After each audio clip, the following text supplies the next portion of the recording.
Erməni yalanının yaşı 99'a çatdı. Bəlkə də dünyanın ən yaşlı yalanlarındandır. Erməni xislətinə bələd olanlar əslində soyqırım iddialarının arxasında nəyin dayandığını yaxşı bilirlər. Soyqırım yalanları danışan ermənilərin də istəklərinin arxasında Böyük Ermənistan yaratmaq iddiası var və son 10 illiklərdə də bu arzularını açıq şəkildə ifadə etdilər.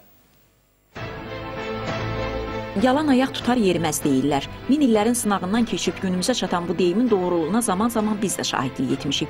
Amma yalanın ayaq tutub yeridiyi faktlarla da rastlaşmışıq. Elə dünyada da inkar edə bilmirlər belə faktları. 99 ildir ki 1.500.000 erməninin soyqırıma məruz qaldığını deyən yalançıların uydurmasına inanmayanlar, amma yalançıları durdurmaq üçün də heç bir tədbir görmürlər. Hətta 1915-ci il aprelin 24-ü gününü kədər tarixi kimi xatırlayan ermənilərin yalançı soyqırım iddialarına havadarlıq edənlər də tapılır. Əsl həqiqətin gizlənlərini bilə-bilə. 24 aprel tarixində soyqırımla bağlı, ümumiyyətcə ermənilərlə bağlı elə bir ciddi bir hadisələr baş verməyib. Osmanlı dövlətinə qarşı əhalini üsyana təhrik edən və bu üsyanların, bu qiyamların başında duran şəxslərin tutqularaq həbs edildiyi bir gündür.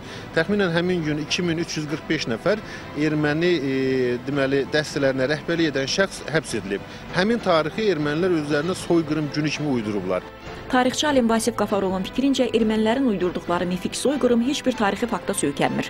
1914-cü ildə 1-ci Dünya müharibəsinə cəlb edilən Osmanlı dövlətinə qarşı erməni separatçıları arxadan zərbə vurdular və yaşadıkları dövlətə qarşı üsyana qatdılar. Dövlət isə məcbur olub üsyan edən xalqın müvəqqəti köçürülməsi və mülkiyyətin qorunması haqqında qanun qəbul etdi və onların geri qaytarılması şərti ilə köçməsi təşkil olundu. Ermənilər isə öz separatçı hərəkətlərini örtbasır etmək üçün soyqırım cəfəngiyatı uydurdular.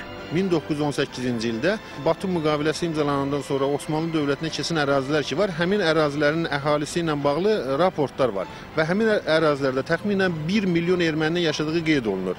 Əgər bu yerlərdə, bu ərazilərdə 1 milyon erməni öldürülmüşsə, bəs 3 ildən sonra 1 milyon erməni yenə orada nətər qala bilir? Həqiqət gecikə bilər, gəlməməsi isə mümkünsüzdür. Zamanın və dövrün şəraitinə uyğun olaraq həqiqəti dananlar həqiqətlə qarşılaşacaqlar mütləq və qəbul edəcəklər. Tarixin qanunudur bu. Bu qanun gec-tez ermənilər üçün də keçərli olacaq.